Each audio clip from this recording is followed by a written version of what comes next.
నమస్తే, welcome to సత్యాగ్రహి. నేను శివాని. రాజకీయాల్లో విమర్శలు ఉండాలి, ప్రతి విమర్శలు ఉండాలి. కానీ ఇప్పుడు మనం చూస్తున్నది రాజకీయాల లేక వీధి పోరాటాల.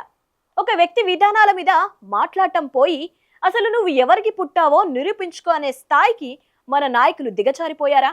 అవును, తెలంగాణ రాజకీయాల్లో మళ్ళీ బూతుల పురాణం మొదలైంది. కేంద్ర హోంశాఖ సహాయ మంత్రి హోదాలో ఉన్న Bandi Sanjay BRS working president KTR మీద చేసిన వ్యాఖ్యలు ఇప్పుడు సోషల్ మీడియాను షేక్ చేస్తున్నాయి. ఢిల్లీలో మంత్రి పదవి వచ్చిన భాషలో మార్పు రాలేదా? అసలు బండికి ఎందుకంత కోపం వచ్చింది? ఢిల్లీ పెద్దలు ఆయనపై ఎందుకు ఆగ్రహంగా ఉన్నారు? నువ్వు మనిషి అయితే, నువ్వు మనిషి పుట్టుక ఉడితే, నువ్వు నిజంగా కేసీఆర్ కొడుకు అయితే. ముందుగా బండి సంజయ్ వాడిన పదాచాలం వింటే సామాన్య ప్రజలకే మైండ్ బ్లాక్ అవుతుంది. నువ్వు మనిషి పుట్టుక పుడితే కేసీఆర్ కొడుకువే అయితే నా సవాల్ స్వీకరించు, నువ్వొక్క వేస్ట్ ఫెలో అంటూ విరుచుకుపడ్డారు. చీమ కంటే హీనమైన బతుకు కేసీఆర్ కొడుకుది, వేస్ట్ ఫెలో. ఇక్కడ మనకు అర్థం కాని విషయం ఏంటంటే, ఒక కేంద్ర హోంమంత్రి హోదాలో ఉన్న వ్యక్తి మాట్లాడాల్సిన భాషేనా ఇది? ఫోన్ ట్యాపింగ్ ఆరోపణలుంటే దర్యాప్తు సంస్థలు ఉన్నాయి, కేసులు ఉన్నాయి. కానీ వ్యక్తిగతంగా ఎవరికి పుట్టావు అని ప్రశ్నించడం ఏ రకమైన రాజకీయమో ఆ బండికే తెలియాలి. గతంలో కూడా బండి సంజయ్ తనదైన శైలిలో స్ట్రైట్ ఫార్వర్డ్ గా ఉంటారని పేరుంది. కానీ ఈసారి మాత్రం ఆయన గీత దాటేశారని రాజకీయ విశ్లేషకులు భావిస్తున్నారు. ఫోన్ ట్యాపింగ్ పేరు చెప్పి ఫ్యామిలీ హిస్టరీలోకి వెళ్లడం అంటే సమాధానం చెప్పలేక టాపిక్ డైవర్ట్ చేయడమేనా అన్న సందేహం కలుగుతోంది. బండి సంజయ్ గారు, మీరిప్పుడు కేవలం ఒక ఎంపీ మాత్రమే కాదు, కేంద్ర హోంశాఖలో బాధ్యతాయుతమైన పదవిలో ఉన్నారు. ఆ హోదాకు ఇచ్చే గౌరవం ఇదేనా? బండి సంజయ్ అంత మాట అన్నాక కేటీఆర్ ఊరుకుంటారా? వెంటనే రియాక్ట్ అయ్యారు. తనపై, తన కుటుంబంపై నిరాధారమైన ఆరోపణలు చేస్తున్నారని, 5 రోజుల్లో బేషరతుగా క్షమాపణ చెప్పాలని బండి సంజయ్ కి ఎంపీ ధరంపురి అరవింద్ కి లీగల్ నోటీసులు పంపారు. లేకపోతే కోర్టులో తేల్చుకుంటామన్నారు.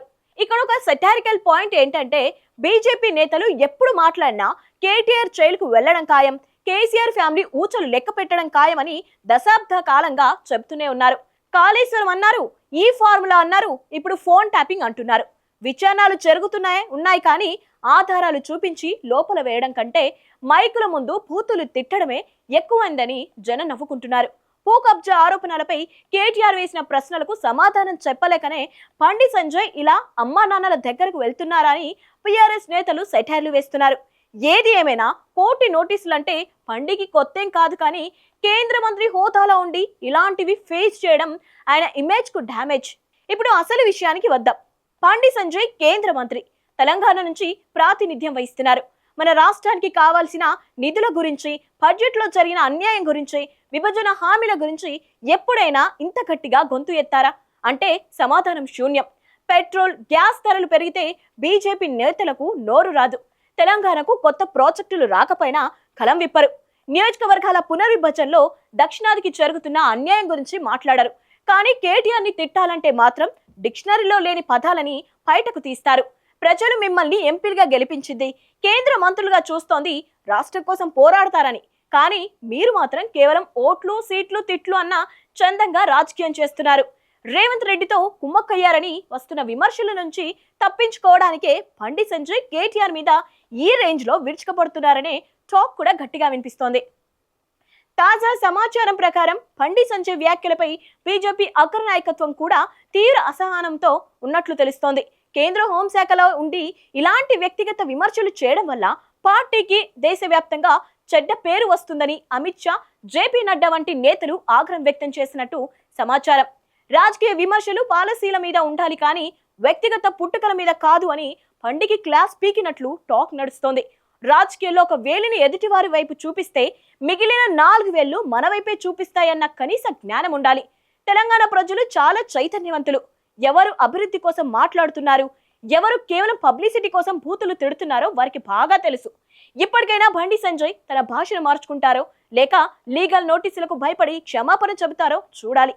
ఏది ఏమైనా తెలంగాణ రాజకీయాలు ఈ స్థాయికి పడిపోవడం మాత్రం ప్రజాస్వామ్యానికే ఒక మచ్చగా మిగిలిపోయింది.